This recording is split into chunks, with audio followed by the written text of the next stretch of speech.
So how do you connect the maintainer, or how do you maintain your battery using the battery clamps? One of the first things is this. The clamps are color coded, so basically you're not going to make a mistake. The red is for positive and the black goes for negative. Before you do anything, you need to make sure that AC cord of the battery maintainer is not connected to the AC outlet.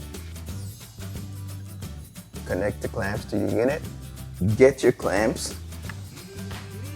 Connect the positive with the positive post and the negative to the negative post. After that has been connected, make sure the unit connector is as far away as possible from the battery. That's just some precautions. Right now we're not going to do that because of space. Slide the voltage selector to proper setting. If it's 6 volts, slide to 6 volts. If it's 12 volts, make sure it's in 12 volts. Now we can proceed to plug the AC cord into the AC outlet.